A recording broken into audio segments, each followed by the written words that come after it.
Varias cosas que me parecían interesantes. La primera, una referencia a la información. La segunda, dos temas que están íntimamente ligados, como es el del hambre y el del agua. Y después hemos visto otro tema importante, que es el de la salud. Y ahora, si da tiempo en esta hora y cuarto, quisiera hacer referencia a tres temas más. Uno, el de la guerra. Otro, el del medio ambiente. Y un tercero, el de la crisis. Que de resolver estos temas, en estos tres temas una hora y cuarto es evidentemente muy pretencioso, pero vamos a ver si hacemos sobre cada uno de ellos ni que sea un pequeño apunte. Sobre el tema de la guerra, yo creo que verdaderamente el tema de la guerra, y lo iréis viendo a lo largo del curso, tiene mucho que ver con el desarrollo. Ahora lo comentamos con el compañero colombiano, que estos temas de guerra y de paz son verdaderamente peligrosos, pero al mismo tiempo neurálgicos dentro de las cuestiones de desarrollo. Yo no me pondré tanto en aspectos de preparación de la guerra y de procesos de paz, primero porque no soy experto, segundo porque se escapan un poco de lo que tenía programado. Pero sí que quisiera tratar, por lo menos en este apartado de la guerra, dos cuestiones neurálgicas, que creo que son básicas en un curso de desarrollo. El primero de los aspectos es el que hace referencia al gasto militar y el segundo al comercio de armas. Son dos cuestiones básicas en estos temas. El gasto militar, básicamente, para que lo podamos un poco relacionar con la idea de desarrollo, puesto que el gasto militar está fuera de cualquier lógica. Antes yo me escandalizaba de qué manera a los bancos se les ha dado o se les ha prestado en estos últimos años, recordad la cifra, 92 veces más que lo que se pedía para erradicar el hambre del mundo. Pero esto se ha hecho en un periodo de 4 años, que se comprende desde el año 2008 hasta ahora. Pero en cambio, si nosotros miramos un poco qué es lo que sucede con el gasto militar, nos daremos cuenta que el gasto militar es de 1.600.000 millones de dólares al año.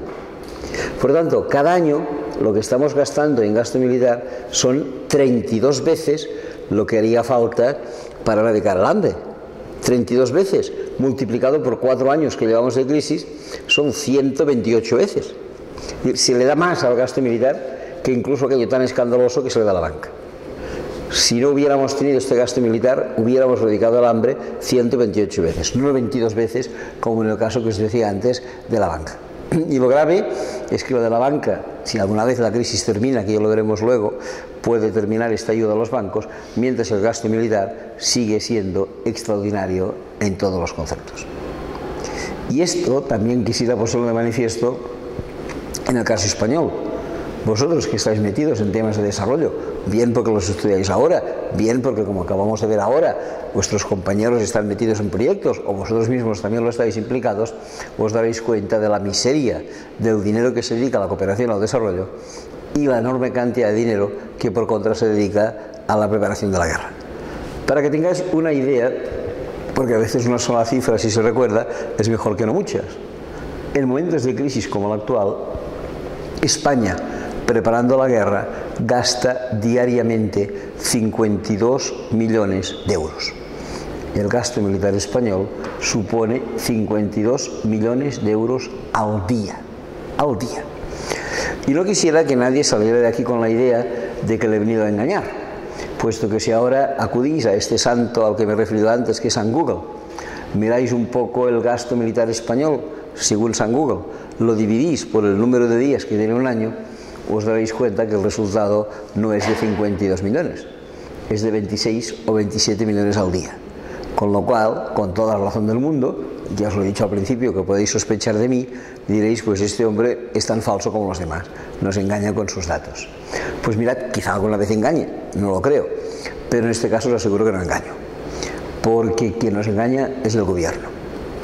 Una organización tan poco pacifista como la OTAN, que ya sabéis que no es pacifista, hace unos años sacó una nota de protesta frente al gobierno español, acusando al gobierno español de esconder gasto militar en otros ministerios. El gobierno español sabe que el gasto militar no es bien visto por la opinión pública y entonces intenta disimularlo en otras secciones. Por ejemplo, España está construyendo desde hace casi 19 años, junto con otros países europeos, está construyendo un avión de combate. En ninguna ocasión, ni un solo euro de este avión de combate ha aparecido en los presupuestos del Ministerio de Defensa. Siempre se ha canalizado a través del Ministerio de Industria y, cuando no del Ministerio de Industria, del Ministerio de Ciencia y Tecnología. Si en otras ocasiones se construye una pista para acudir a una base militar, esto procuran traspasarlo por obras públicas. Y así sucesivamente. La OTAN sacó, hace unos años, cuando sacó esta nota de protesta, un listado de gasto militar español que no pertenecía a defensa, sino que estaba incluido en otros ministerios. Y dijo, esto, para que el gasto español fuera comparable con otros países, debería estar en defensa. Y esto debería estar en defensa, y esto debería estar en defensa. Los que nos dedicamos a estos temas, a partir de aquel momento, recogimos esta especie de vademecum del Ministerio de la OTAN, lo aplicamos al Ministerio de Defensa, buscamos rinconcitos en nuestros ministerios y lo venimos publicando desde hace 20 años. Si a alguien le interesa, lo publicamos en nuestra página web. Yo pertenezco como militante a una ONG que se llama Justicia y Paz, pero en catalán se llama Justícia i Pau. Pues bien, si entráis en la página web de Justícia i Pau, con i latina, todo junto, justiciaipau.org, justiciaipau.org, encontraréis desde hace no sé cuántos años, cada año, un estudio pormenorizado del gasto militar español. Y os puedo asegurar que en todos estos años que venimos realizando el estudio, siempre el gasto militar, poco por arriba, un poco por debajo, ha sido el doble del que nos daba el Ministerio oficialmente. Y en algunas ocasiones, sin querer alarmaros, os diré que no ha sido el doble, que ha sido el triple. Porque resulta que el Ministerio de Defensa, a diferencia de los demás ministerios, es con creces el que más suplemento de crédito recibe respecto de los presupuestos iniciales. De manera que hay un primer presupuesto de defensa, que es el que nos dicen, un segundo presupuesto, que es lo que nos esconden otros ministerios, y un tercer presupuesto, que es aquel que se añade al presupuesto inicial y que no entra en la discusión de los presupuestos del Estado. Hace escasamente un mes, el Ministerio de Defensa nos dijo que había recibido del Ministerio de Defensa un suplemento, no recuerdo si de 2.000 o 2.000 y pico millones de euros, que significaba que el Ministerio de Defensa, en este año de crisis 2012, será el único cuyo presupuesto final se encontrará por encima del año anterior. Todos los demás ministerios, todos, si comparáis el gasto de este año respecto desde el año 2011, veréis que todos los ministerios han disminuido el gasto, excepto uno, que se llama Ministerio de Defensa, que ha subido un 28% respecto del gasto del año anterior. Esto evidentemente es grave. Todo este dinero que gastamos en la preparación de la guerra, evidentemente, no lo destinamos a otras oportunidades. Pero también hay, complementariamente a esto, otro elemento que vale la pena conocer. De cara a la preocupación que tenéis por los países en desarrollo, algo gravísimo es el comercio de armas. Daros cuenta de una cosa, el comercio de armas tiene fundamentalmente una dirección norte-sur. Las armas se fabrican, se venden, se gana dinero con ellas en los países del norte. Se compran, se sufren y se pagan en los países del sur. Con lo cual, podemos empezar a pensar algo, que las armas tienen en su venta una dirección contraria a la venta que tienen las drogas. Las drogas más bien se producen en el sur, se adquieren y se pagan en el norte. Las armas se venden en el norte, se compran y se pagan en el sur. Con lo cual podemos sospechar, aunque no siempre podemos acreditar, que hay armas que se pagan con drogas y drogas que se pagan con armas. Sin embargo, hace unos años tuvimos, ni que fuera un pequeño ejemplo, de cómo esto se produce. En Estados Unidos se descubrió y se juzgó a un militar, Oliver North, por el hecho de que se constató que este hombre había roto las relaciones, digamos, diplomáticas razonables que deberían existir en un caso. ¿De qué fue acusado y condenado este Oliver North? Pues sencillamente de que el Pentágono, bajo su labor, había contactado con los cocaleros colombianos y les había dicho: ustedes pueden traer su coca de Colombia a Estados Unidos, y el Pentágono y la DEA, que es la Drug Enforcement Administration, harán vista gorda a la llegada de esta coca. Lleguen ustedes a estos aeropuertos clandestinos que hay, desembarquen la droga con sus avionetas, déjenlas vacías, pero eso sí, no regresen de vacío a sus países. Nosotros, desde el Pentágono, antes del regreso, les llenaremos estos aviones de armas que en su viaje de retorno deberán depositar a medio camino, concretamente en Nicaragua, para alimentar en aquel momento lo que se llamaba la Contra Nicaragüense.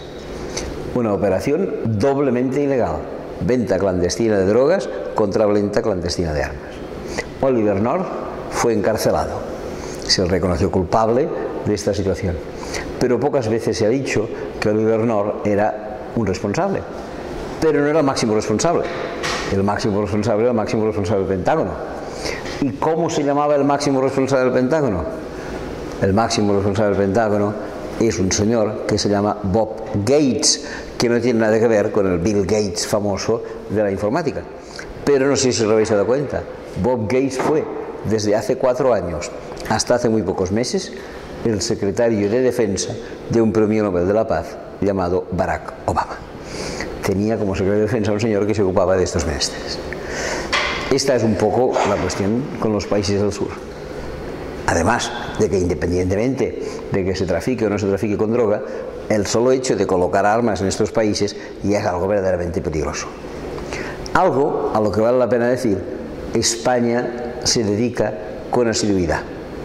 Si miramos las estadísticas desde hace por lo menos 15 años, España, por lo que se refiere a la venta de armas, ocupa siempre un lugar comprendido entre el 5º y el 9º puesto mundial. Os aseguro que en ningún otro tema España ocupa entre la 5ª y la 9ª posición mundial. Por lo general, en temas de renta, en temas de producción, de explotación, debemos estar como el 23 o el 24. En cambio, en tema de armas estamos siempre entre el 5º y el 9º lugar. España es un prolijo vendedor de armas alrededor del mundo.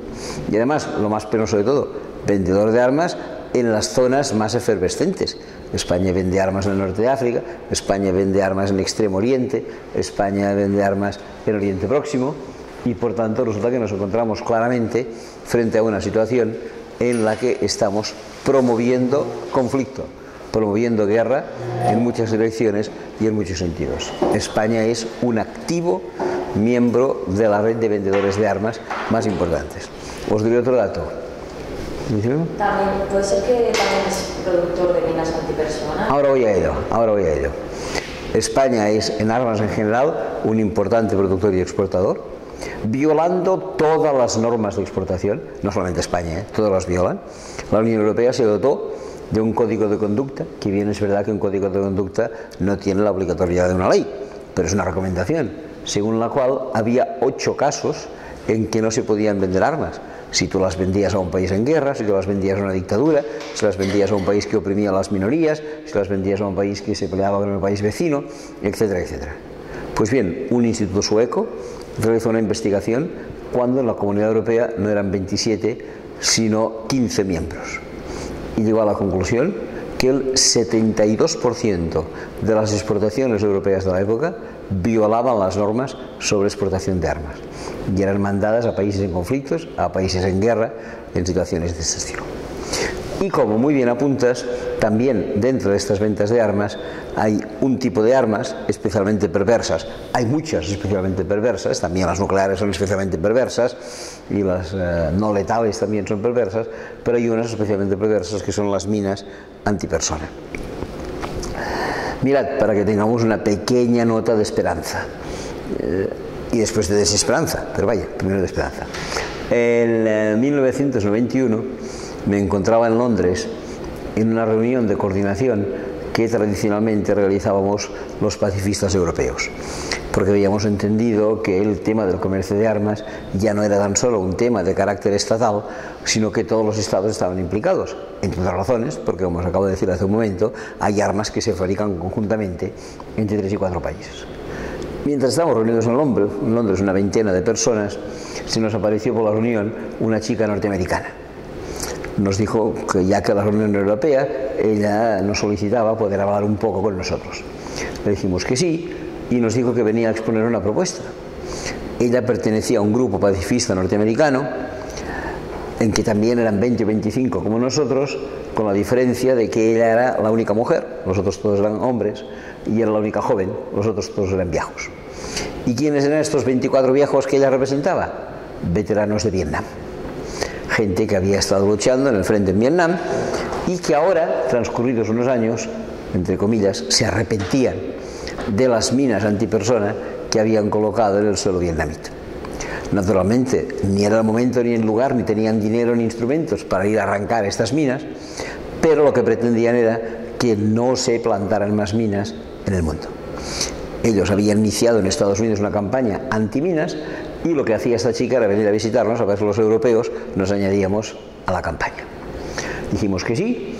En aquel primer momento yo pienso que no éramos más de 50, los 25 norteamericanos y nosotros 25, que claro está, representábamos a otras organizaciones.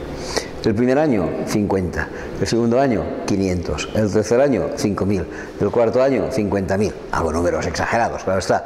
El sexto año, 500.000. El séptimo año, se aprueba un tratado internacional que prohíbe las minas antipersona. Estoy muy satisfecho porque daba la casualidad que había estado un poco en el origen del proceso y cuando ves que estás en el origen y que finalmente aquello termina en un acuerdo internacional, pues quedas satisfecho. Relativamente, porque 3 países se negaron a firmar el acuerdo. Estados Unidos, China, Israel. Y estos 3 dijeron que ni hablar. Estados Unidos sigue fabricando hoy en día minas antipersona y según ha denunciado grupos pacifistas norteamericanos, lo sigue fabricando y además de una manera perversa, porque estas minas tienen forma de muñeca, tienen forma de mariposa, tienen forma de flor, para que los niños se acerquen a buscar la mariposa o a buscar la flor y les explote la mina en las manos. Bien, por lo tanto yo digo que empezó bien, terminó relativamente bien, pero no del todo bien. Recuerdo también esta chica americana que nos vino a visitar, con el paso del tiempo ya no es tan chica, ya es una señora un poco mayor y además es premio Nobel de la Paz. Los tiempos van avanzando. Bien, sin embargo, hay algo que todos conocéis: echa la ley, echa la trampa. Cuando se aprobó la ley, el tratado internacional que prohibía las minas antipersona, los fabricantes encontraron una escapatoria. La normativa decía que estaba prohibido fabricar minas antipersona, pero no decía que estaba prohibido fabricar las llamadas bombas de racimo. No sé si habéis oído hablar de ellas, son las llamadas bombas clúster, bombas de dispersión. Tú las lanzas y como un racimo de uva van cayendo y dejan en el suelo pequeños fragmentos que tienen el mismo impacto negativo que una mina antipersona. Esto naturalmente disgustó a toda la campaña contra minas. Claro que la letra de la ley no lo decía, el espíritu sí, pero como que lo que vale esa letra, pues no lo decía. Entonces, si en el año 1998 se había aprobado el Tratado Internacional contra las Minas, se empezó otro tratado internacional, en este caso para prohibir las bombas de dispersión. Finalmente también se consiguió y en el año 2008, 10 años después, se aprobó este tratado contra las bombas de dispersión. España también lo firmó, como ya ha firmado antes el Tratado contra las Minas, pero la mayor empresa española, fabricante de minas de dispersión, se enfadó, porque dijo que esto representaba, ellos lo expresaron jurídicamente bajo el nombre de lucro cesante. Iba a cesar el lucro que tenían con la venta de estas bombas. Y demandaron al gobierno español diciéndole que les indemnizara, porque ahora con la firma de este tratado ya no podían seguir vendiendo minas. Esta empresa que hizo esta demanda al gobierno español es una empresa de Zaragoza, se llama Instalaza. Y el representante de la empresa, uno de sus directivos, que hizo esta demanda al gobierno español, mira por dónde, se llama Pedro Morenés y es el ministro de Defensa del señor Mariano Rajoy.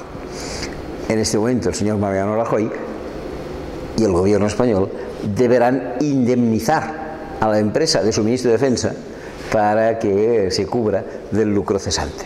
Claro que el hombre ha hecho una trampilla y se ha buscado una empresa intermediaria para no ser él directamente el que cobre, que sea el que cobre y que finalmente se lo remita a él. Impresentables. Estamos en manos de delincuentes. Poneros en la cabeza, estamos en manos de delincuentes. ya se lo antes, y qué ministro de Economía tenemos, qué ministro de Defensa tenemos. No podemos continuar de esta manera. Esto es lo que hay.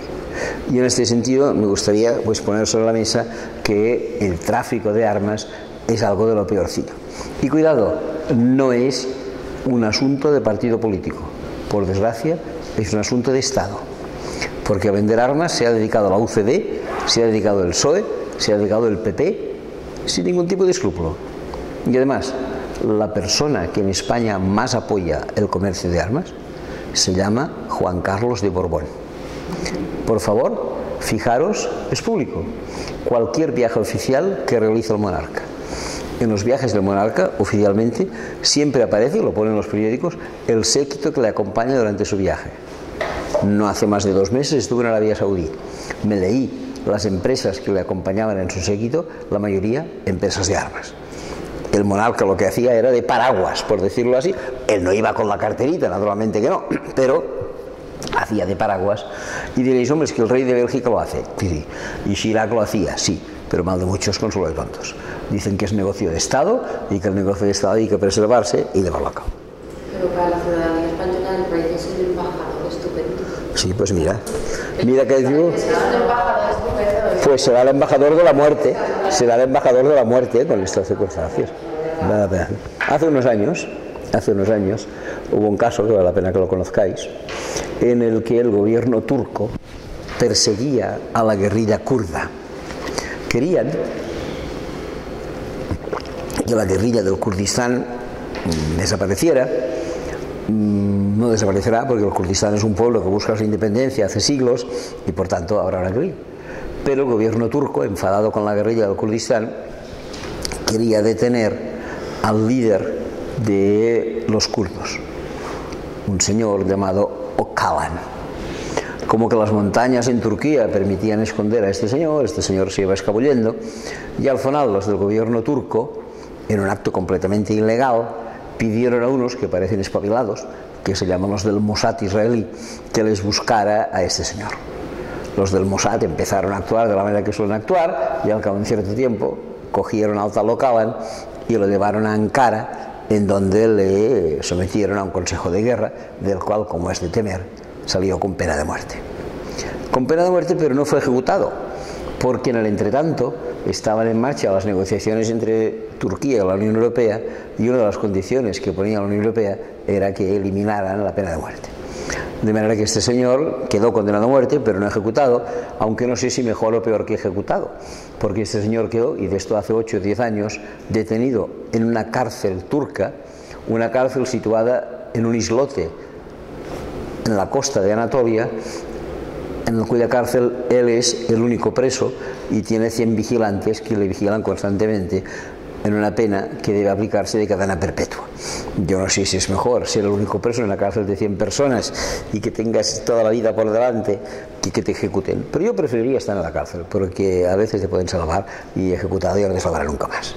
Bueno, casualidad, el mismo día que empezaba en Ankara el juicio que acabaría condenando a muerte a este señor Öcalan, en otra ciudad turca llamada Estambul aterrizaba un avión español con 24 o 25 personajes dentro.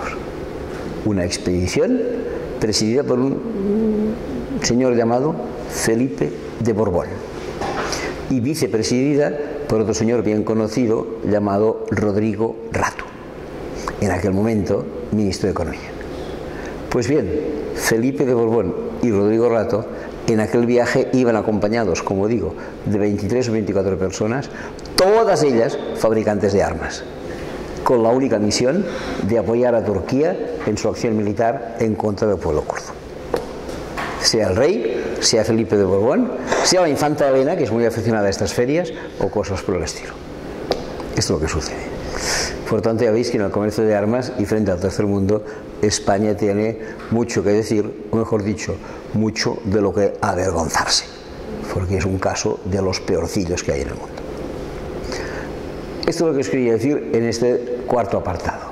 Tengamos muy en cuenta que se gastan cantidades enormes de dinero en guerras que no sirven para nada, en gasto militar que es completamente abusivo y en cuestiones sin sentido.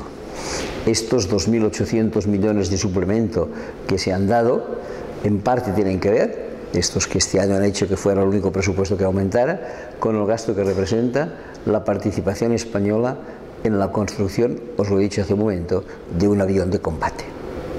España participa, si no recuerdo mal, desde hace 18 o 19 años en la construcción de un avión de combate, Eurofighter o EFA 2000, según como le llamemos. Lo hace juntamente con 3 países más: Inglaterra, Alemania e Italia. Hace unos años, el que entonces era primer ministro alemán, el antecesor de la señora Merkel, recordaréis, se llama Schröder, hizo un discurso y dijo: por poco que yo pueda, intentaré que Alemania abandone el proyecto de avión de combate. Y lo intentaré por 2 razones. Primera, porque este es un avión carísimo. Y segunda, porque este es un avión que se diseñó para atacar a la Unión Soviética, que ya no existe. De manera que mejor que no lo hagamos.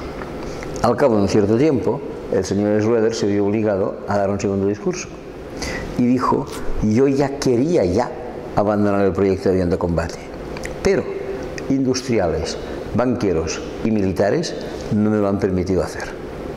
Oiga, ¿quién gobierna en la democracia alemana? ¿El primer ministro, supuestamente elegido por el pueblo, o los industriales, los banqueros y los militares? No hace falta que os diga quién gobierna la democracia alemana, y mucho me temo en todas las demás democracias del mundo. Esta es la realidad. España nunca ha querido abandonar este proyecto de avión de combate. Estamos en él desde el principio, es la primera vez que nos han invitado a un proyecto internacional y estamos como niños con zapatos nuevos. Pero cuidado, esto nos cuesta mucho dinero. Concretamente, participar en este proyecto de avión de combate al erario público español le representa cada año un pago de 1.300 millones de euros. Para que os hagáis una idea, 1.300 millones de euros es exactamente la misma cantidad que el año pasado ahorró el gobierno español al no subir las pensiones. Familiares vuestros, abuelos quizá, se vieron perjudicados por el hecho de que no les subieran la pensión. El ahorro del gobierno español al no subir las pensiones fue de 1.300 millones de euros. No había 1.300 millones de euros para subir las pensiones, pero sí que había 1.300 millones de euros para participar en el proyecto de avión de combate. Para el gobierno español, esto es una cantidad fuera de lugar. Pero para el proyecto en general tampoco es una cantidad tan grande, porque Alemania, Inglaterra e Italia pagan bastante más que nosotros en el proyecto. En realidad, pagar 1.300 millones significa pagar el 13% del presupuesto anual del avión. El otro 87% lo pagan los demás socios. ¿Qué significa? Que si pagamos el 13% del presupuesto del avión, España tan solo construye el 13% del avión. En concreto, la cola y el ala izquierda. Si vosotros tenéis en cuenta que Italia construye el ala derecha, podemos preguntarnos razonablemente si el avión será estable o no lo será. Y no hace falta que os diga que no, porque cuando nos mandaron el primer ejemplar se estrelló al día siguiente. En estas cuestiones absurdas y sin ningún sentido estamos tirando el dinero por la ventana. Y la opinión pública no lo sabe. Y la opinión pública lamenta que las matrículas suban y que los ambulatorios y que las farmacias y que no sé qué. Estamos en manos de delincuentes, lo repito por cuarta vez. Tenemos que tenerlo presente. No podemos seguir de esta manera. Y hay que dar a conocer estos datos a la opinión pública. Este era el cuarto punto que quería dar. Y a ver si me da tiempo para dar los 2 restantes. El siguiente nos envuelve a todos. Pero creo que en un curso de desarrollo hay que hacerlo aparecer.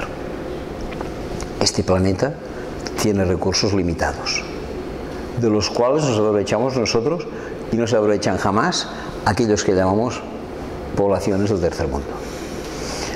Hacia el año 1960 se terminó lo que podríamos llamar la posguerra.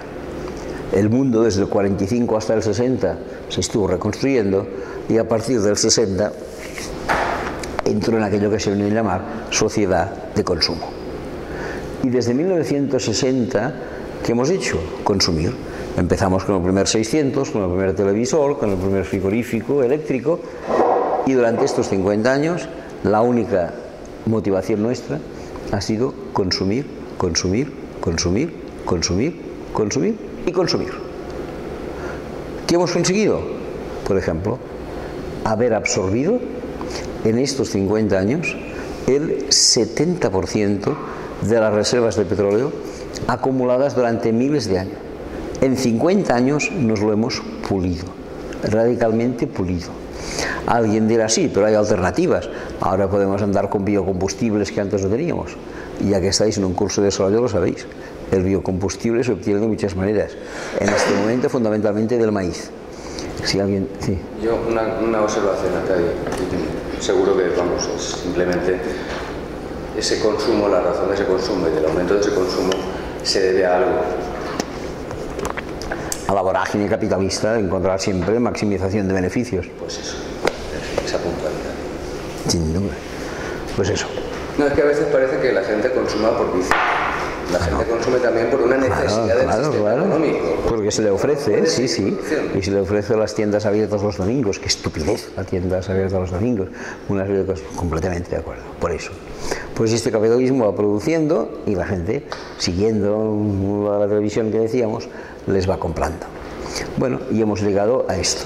La gente dirá, sí, pero si en lugar de petróleo utilizamos biocombustible, le hemos bien. No sé si tenéis noticias de México. El biocombustible se utiliza en maíz. No es que haya peores cosechas de maíz, pero la tortillita de maíz en México ha triplicado el precio, porque el biocombustible sale del maíz y por tanto el maíz no va a la alimentación humana, sino que va al hambre de los mexicanos para poder nosotros tener biocombustible. Y podríamos seguir con otros ejemplos. ¿Qué más hemos hecho? Hemos aumentado 1 grado la temperatura del planeta.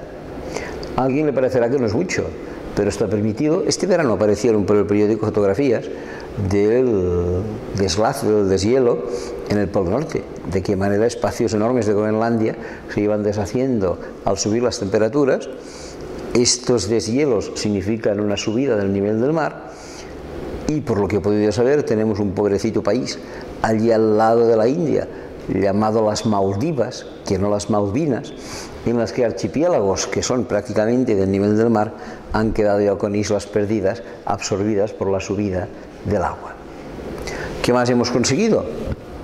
Hombre, por descontado, destruir la capa de ozono. Con lo cual, esta protección que tenemos de los rayos del sol va desapareciendo y tenemos cada día más números para una rifa, con lo cual podremos llegar a tener un cáncer de piel rápidamente. ¿Qué más hemos hecho? Hemos destruido especies vegetales, hemos destruido especies animales, hemos deshecho los bosques, hemos contaminado el agua, hemos contaminado el aire. No por eso hemos sido más felices, de ninguna manera. Pero en cambio, a partir de 1986, atravesamos lo que algunos llaman la línea del no retorno. ¿Qué quiero decir con eso, la línea del no retorno? Que según parece, hasta 1986, aquello que los humanos explotábamos del planeta, el planeta tenía la capacidad reproductiva para al año siguiente poder volver a obtenerlo.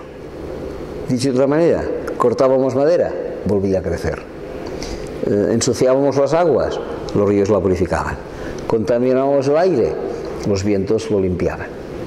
Pero desde 1986 hasta ahora hemos corrido tanto que al planeta ya no le da tiempo a reproducirse. Y los últimos datos de los que dispongo, y me excuso porque son poco actuales, pero no he podido obtener de más recientes, hacen referencia al 2009. Todo aquello que el planeta fue capaz de reproducir en el 2009 no era lo que los humanos habíamos destruido en el 2008. Era lo que los humanos habíamos destruido del 1 de enero al 23 de septiembre del 2008. ¿Y cómo vivimos del 24 de septiembre al 31 de diciembre? De gorra, a costa de futuras generaciones, comiéndonos aquello que no les corresponde a nosotros, sino que corresponde a los que vendrán después de nosotros. Esto es como aquel que tiene un bosque. Si el que tiene un bosque cada año solo corta la madera que el bosque reproduce, va a tener bosque toda su vida.